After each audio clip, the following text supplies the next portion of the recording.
नमस्कार मित्रांनो, तुही रे माझा मितवा मालिकेच्या आजच्या भागामध्ये आता ईश्वरी मुद्दामच डबा न उघडण्याचं नाटक करत असते। अर्णवला म्हणते, सर हा डबा उघडा ना। तेव्हा अर्णव टिफिन घेतो आणि तो डबा अगदी अलगदपणे उघडतो आणि ईश्वरीला म्हणतो की हे काय मी सिंदूर उघडलं तर आहे।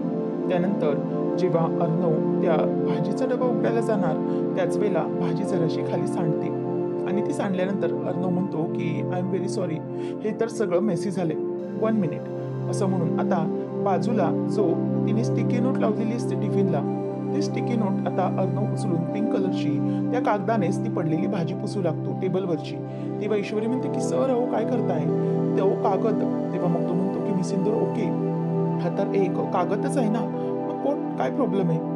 तेव्हा मग ती म्हणते की नको सर, अहो तो फक्त काही कागद नाहीये। मग अर्णव म्हणतो मी सिंदूर अगो असं काय करतेस तू, तू जरा वियर्ड वागतेस असं वाटत नाहीये का तुला। तेव्हा ती म्हणते की सर अहो तुम्ही काय करताय, तुम्ही त्याने नका पुसू। तो म्हणतो मी सिंदूर अगो हो मला माहिती इथे भाजी पडली ना, मग ठीक आहे नंतर क्लीन करता येईल, मग या कागदाने तोपर्यंत पुसलं मी, डोंट वरी। तेव्हा ईश्वरी म्हणते की सर ते सगळं तसंच पडू दे हवं तर, तुम्ही डबा खायला सुरुवात करा ना, आणि तुम्ही इकडे तिकडे काय नाही बघत आहे। तेव्हा मग ईश्वरी जराशी गोंधळलेली असते, ती म्हणते की सर तुम्ही ना असंच करता, म्हणजे तुम्ही अगोदर सँडविचही सकाळी नीट खाल्लं नाही आणि आता हा टिफिनही नीट खाल्ला नाही। तो म्हणतो मी सिंदूर आय नो, तू माझी काळजी करतेस, आय एम व्हेरी सॉरी, सकाळी मला खाता आलं नाही, परंतु आता असं करू नकोस ना। एक काम करतो मी, आता हा मी टिफिन खाऊन घेतो, डोंट वरी। मला सांग तुला भूक लागली का, चल तू पण माझ्या बरोबर इथे खायला बस, म्हणजे तू जरा हे तुझं वियर्ड वागवणं थांबवशील। तेव्हा ईश्वरी म्हणते की नाही मला नको, मला आता काही खायचं नाहीये, उगीच हा टिफिन तुम्हाला पुरणार नाही, त्यापेक्षा तुम्ही जेवून घ्या, मी माझं काय करायचं ते बघते माझं माझं, असं ती बोलून दाखवते। त्यानंतर मग आता ईश्वरी जराशी नाराज असते, ती म्हणते की सकाळी तिथे मस्तपैकी स्माइलीवालं सँडविच पण दिलं होतं, त्याकडे पण बघितलं नाही आणि आताही तसंच केलं। आता अर्णवने त्या स्टिकी नोटने सगळं काही पडलेली भाजी पुसून काढलेली असते। तेव्हा अर्णव म्हणतो मी सिंदूर काय झालं, तू अशीच चेहरा पाडून बसणारेस का। तेव्हा ती म्हणते की काही नाही, म्हणजे तुमचं ना जराही लक्षच नसतं, मी काही करायला बघत असते तर तुमचं लक्षच नसतं। तो म्हणतो मी सिंदूर हे बघ, तू अशीच माझ्या आता डोक्यावर उभी राहणार आहेस का असा चेहरा घेऊन, त्यापेक्षा तू ही जेवायला बस ना। तेव्हा मग लगेच ती म्हणते की नको नको, मी नाही जेवायला बसत, तुम्ही जेवून घ्या, उगीच तुम्ही उपाशी राहाल। तेव्हा मग अर्णव म्हणतो मी सिंदूर काय झालंय काय तुला, परंतु ती काहीच बोलायला तयार नसते। ती म्हणते राहू दे, तुम्ही एक काम करा, तुम्ही जेवून घ्या, मी निघते।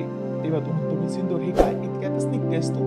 तेव्हा ती म्हणते की हो, मग आता काय करणार थांबून, म्हणजे मी किती प्रकारे प्रयत्न केले तरी ते प्रयत्न वाया जात आहेत, मग जाऊ दे कशाला हे सगळं, तुम्ही जेवून घ्या, मी निघते। असं म्हणून आता ईश्वरी तिथून बाहेर पडते आणि ती बाहेर पडल्यावर अर्णवला काही कळतच नाही की हिला नेमकं झालंय तरी काय।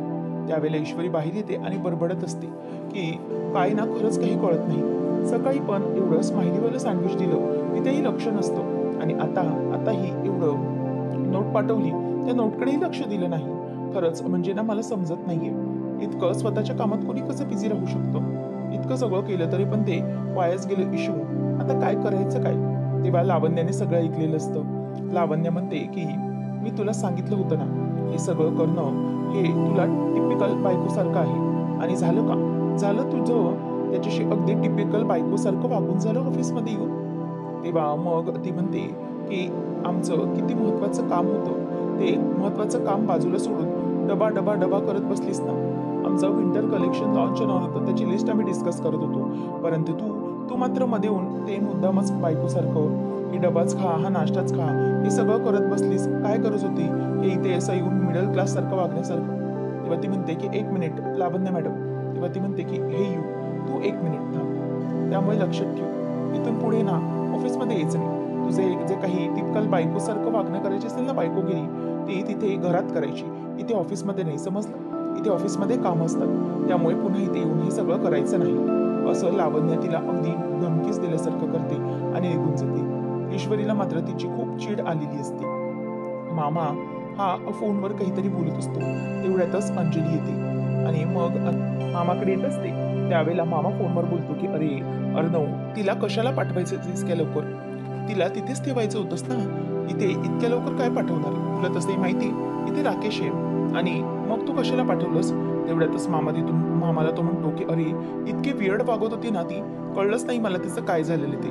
मग आता ती निघून गेली.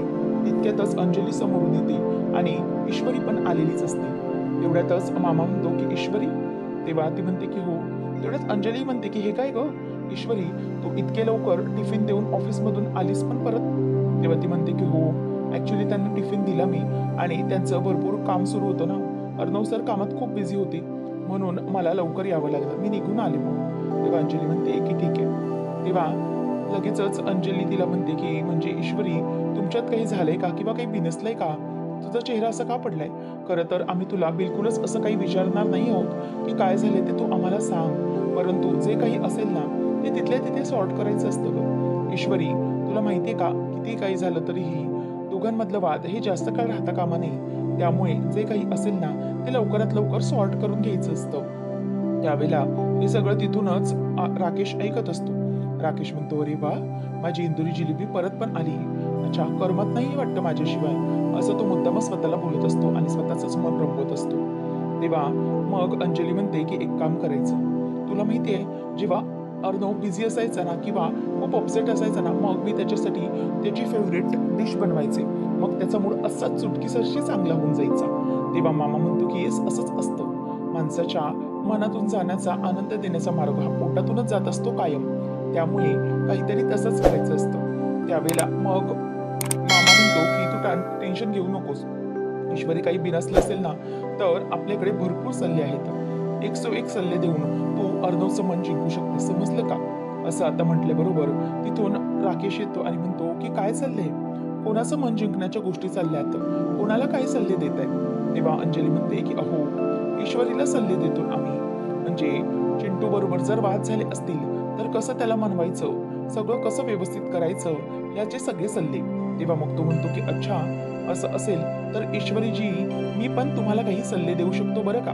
म्हणजे तुमच्या वैवाहिक आयुष्यात तुम्ही सगळ्या दोघांनी आनंदी खुश राहण्यासाठी मी सल्ले देऊ शकतो. त्यावेळेला लगेचच मामा म्हणतो की नाही, सध्या तरी ईश्वरीला तुमच्या सल्ल्यांची गरज नाहीये जावई बापू.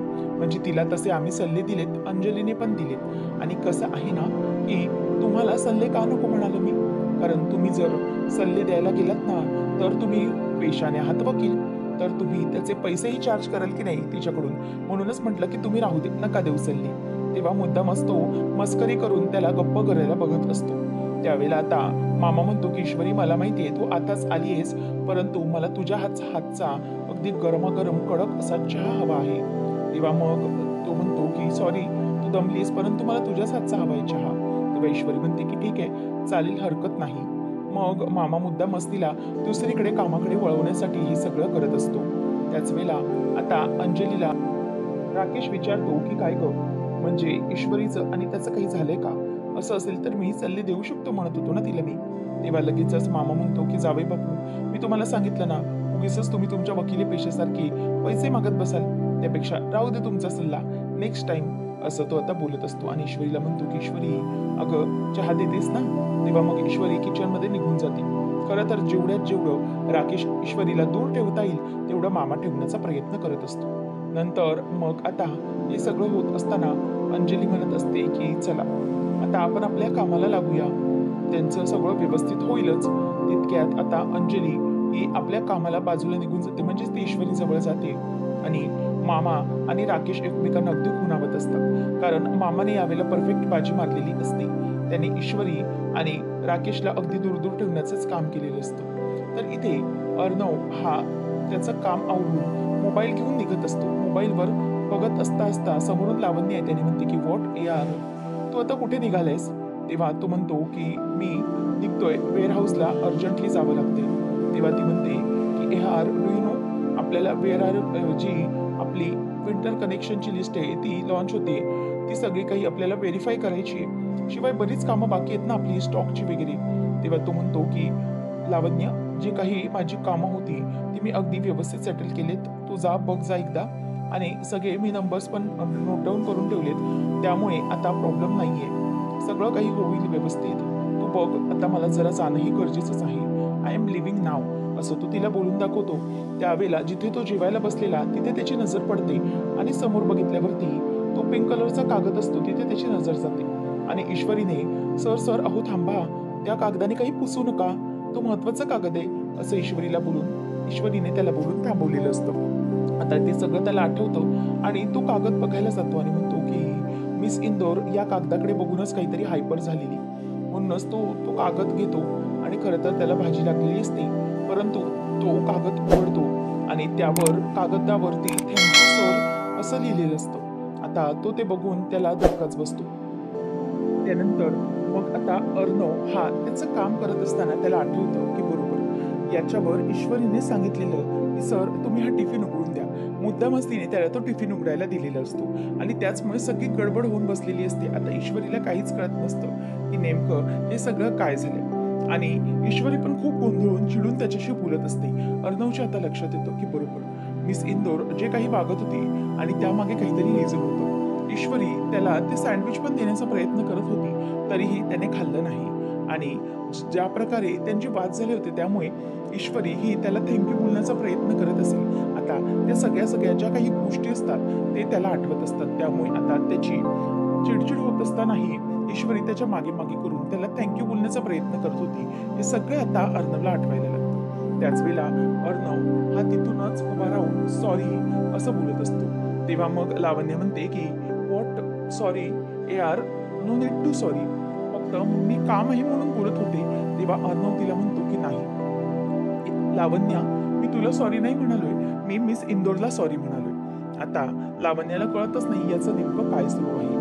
मध्येच हा असा वागतो, मध्येच सॉरी म्हणतोय, काय चाललंय काय.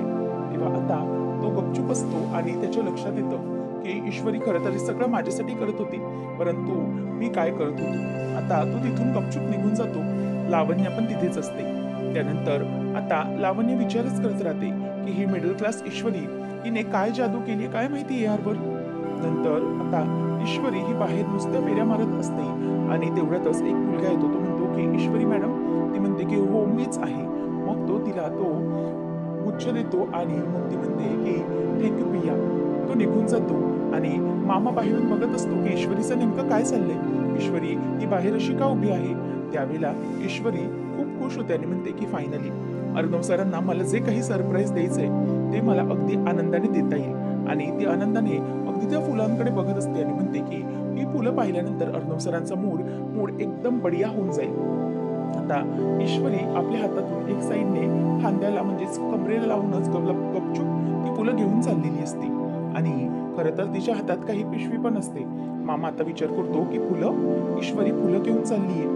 त्यावेळेला अंजली पण मामाला म्हणते की मामा बघ ना, ही फुलं घेऊन चालली, याचा अर्थ वाव. आता अंजली पण अगदी खूप खुश झालेली असते, म्हणजे तिच्याही लक्षात आलेलं असतं की अर्णवसाठी ती काही स्पेशल सरप्राईज तयार करत आहे.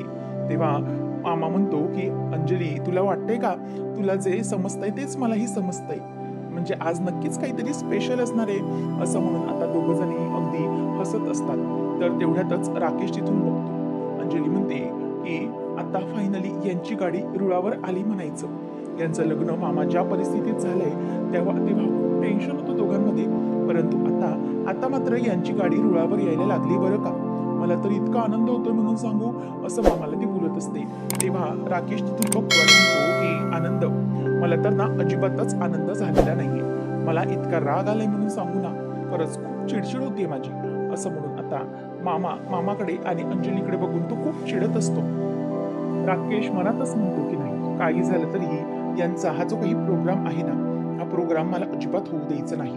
ईश्वरी आता पुन्हा रूममध्ये येते आणि रूममध्ये आल्यानंतर ती विचार करते की अर्णव सर, तुम्ही माझ्यासाठी जे काही केलं ना, इंटरव्ह्यूमध्ये सगळ्यांसमोर तुम्ही माझी बाजू घेऊन मला जे सावरून घेतलंय ना, त्यासाठी मला तुम्हाला थँक्यू म्हणायचं होतं, परंतु आज ज्या पद्धतीने मी तुम्हाला थँक्यू बोलते ना, ते पाहून खरंच तुम्हाला खूप आनंद होईल. आता ईश्वरीने छान असं डेकोरेशन केलेलं असतं. बेडवरही फुलांच्या पाकळ्यांनी अगदी थँक्यू लिहून ठेवलेलं असतं आणि हे सगळं जेव्हा अर्णव येतो आणि पाहतो तेव्हा अर्णवला हे सगळं पाहून धक्काच बसतो.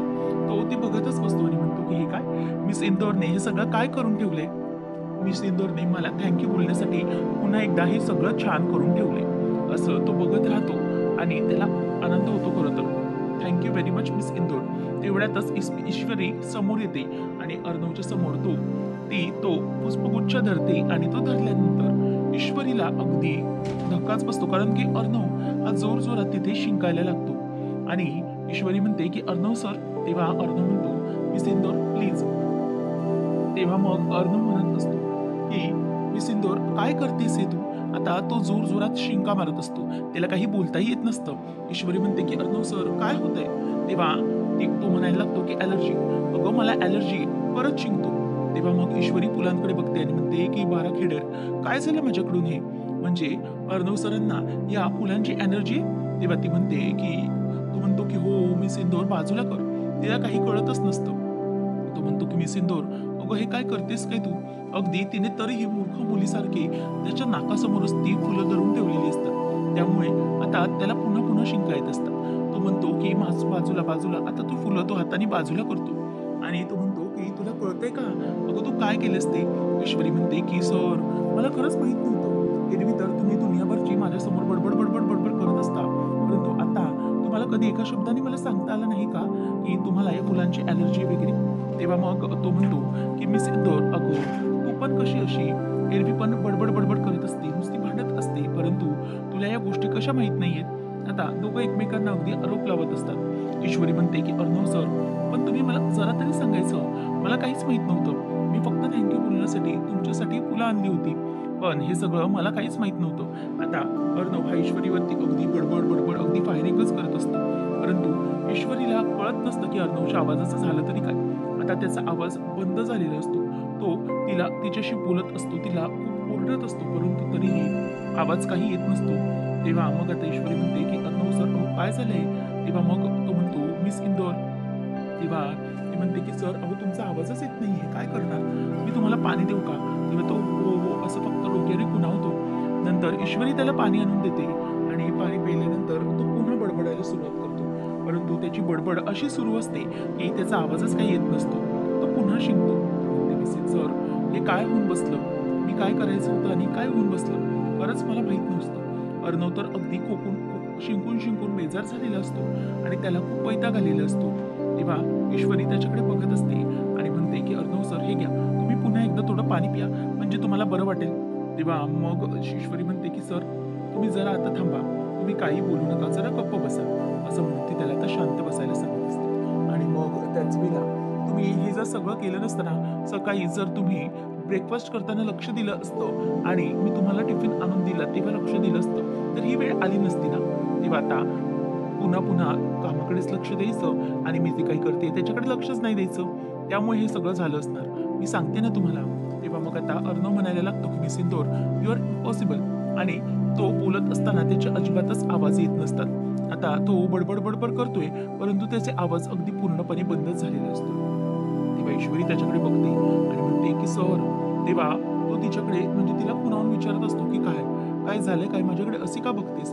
तेव्हा ईश्वरी म्हणते की अर्णव सर हे काय झालंय, तुमच्या आवाजाला झालंय तरी काय. असं ती त्याच्याकडे बघत असते आणि खूप घाबरलेली असते, कारण अर्णव तर समोरून तिला दिसतोय की खूप बडबड करतोय, परंतु त्याचा आवाज पूर्णपणे बंद झालेला असतो. तेव्हा ईश्वरी म्हणते की सर तुम्ही असे म्यूट मध्ये का बोलताय. तेव्हा अर्णव तिला पुन्हा वैतागून बोलत असतो की मी सिंदूर मी बोलतोय तुला ऐकायला येत नाही का. तेव्हा ईश्वरी म्हणते की सर एक मिनिट इथेच थांबा, तुमच्या आवाजाला काय झालंय. तुमचा आवाज पूर्णपणे बंद झालाय, तुम्ही बोलताय तर खरं परंतु काहीच ऐकायला येत नाहीये मला. हे काय झालंय काय तुम्हाला. तेव्हा आता अर्णव तिला पुन्हा खुणावून सांगायला लागतो की त्याला इतकी ॲलर्जी झाली की त्या ॲलर्जीमुळे त्याचा आवाजच बसलाय. तेव्हा ईश्वरी म्हणते की काय बोलताय सर तुम्ही. तेव्हा तो खुणावून सांगत असतो की आवाज. तेव्हा ती म्हणते की अच्छा आवाज. मग तो खाली दाखवतो जमिनीवर. मग ईश्वरी म्हणते की काय आवाज काय जमीन काय. मग तेही तिला समजत नसतं. तेव्हा तो आता अक्षरशः मांडी घालून खाली बसतो आणि खुणावून दाखवतो की आवाज. ते म्हणते की अच्छा आवाज बसलाय. मग ईश्वरीला तो सांगायला लागतो की हां त्या ॲलर्जीमुळेच माझा आवाज बसलाय. ईश्वरी आता वैतागलेली असते, काय करायचं. एकाचं दुसरंच काहीतरी होऊन बसलं, त्यामुळे तिला आणखीनच वैताग आलेला असतो. तरी ते राकेश मात्र त्याला काही झोप लागत नसते, कारण की ज्या प्रकारे ईश्वरीला त्याने फुलं रूममध्ये घेऊन जाताना बघितलेलं असतं, त्यामुळे त्याचा जीव अगदी अगदी वर खाली होत असतो, टांगणीला लागलेला असतो. नंतर मग इथे अर्णवची अवस्थाच अगदी बेकार असते. तेव्हा अंजली येते. राकेश विचार करत असतो की काही झालं तरी ही ना या दोघांना एकत्र येऊन देता कामा नये. अंजली येते आणि म्हणते की काय हो काय झालं, कसला विचार करताय तुम्ही इतका. तेव्हा मग तो म्हणतो की अंजली म्हणजे ईश्वरी आणि अर्णव या दोघांच्या आयुष्यात किती संकट आणि प्रॉब्लेम येत राहत आहेत ना, त्यामुळे मला काय वाटतंय माहितीये का, म्हणजे ना आपण ना आज छानपैकी ना रात्री सगळेजण एकत्र बसूया. म्हणजे ईश्वरी आणि अर्णव यांची गाडी आता कुठे रुळावर येते. तो इंटरव्ह्यू नंतर दोघांमध्ये सगळ्यात तणावाचं वातावरण असलं असेल ना, त्यापेक्षा मला काय आयडिया सुचते माहितीये, आपण ना असं घरातलं टेन्शन कमी करण्यासाठी सगळेजण छान आता रात्री बसूया. म्हणजे पत्ते वगैरे खेळूया. मी ना काम करतो, आईस्क्रीम ऑर्डर करतो. तेव्हा लगेचच ती म्हणते की बरं चालेल. मग तो म्हणतो की तू ना आता सगळ्यांनाच सांगून ये. मजाच करूया आपण. म्हणजे कसं आहे ना, घरातलं वातावरण अगदी व्यवस्थित होईल आणि सगळं काही निवळेल. मदत होईल त्यासाठी.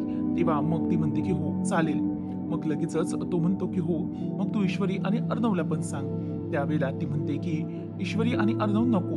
तेव्हा राकेश म्हणतो की अगं का? त्यांच्यासाठीच तर आपण हे सगळं करतोय ना. तेव्हा अंजली म्हणते की नको, त्यांच्यासाठी नको. कारण आज त्यांना स्पेशल वेळ घालवायचा आहे. त्यामुळे उगीचच कसं आपण त्यांना जाऊन डिस्टर्ब करायला नको. तेव्हा मग राकेश म्हणतो की अगं तसं नाही. आपण हे सगळं जे काही करतोय तर त्या कपलसाठीच करतोय ना. मग त्यासाठीच म्हणजे त्यांनाही घरात आनंद होईल त्यासाठी. तेव्हा लगेच अंजली म्हणते की नाही हो, तुम्हाला समजत कसं नाहीये. ईश्वरीने आज काहीतरी वेगळं प्लॅन केलेलं दिसतंय. त्यामुळे आज त्यांचा फॅमिली टाईमपेक्षा त्यांच्या जवळचा असलेला कपल टाईम त्यांच्यासाठी जास्त महत्वाचा आहे की नाही. त्यामुळे आता त्यांना आज डिस्टर्ब करायला नको आपण. आपण एक काम करूया. त्यांची काहीतरी स्पेशल नाईट आहे असं दिसतंय. त्यामुळे प्लीज तुम्ही जरा समजा आणि आज काही त्यांना डिस्टर्ब करू नका. तेव्हा मग ती म्हणते नाहीतर एक काम करूया आपण आजचं कॅन्सलच करूया. आपण हवं तर तुमचा जो प्लॅन आहे तो उद्या करूया. परंतु आज काही नको. समजलं? कारण की त्यांची आजची जर काही डेट असेल तर ती आपल्यामुळे स्पॉइल नको व्हायला.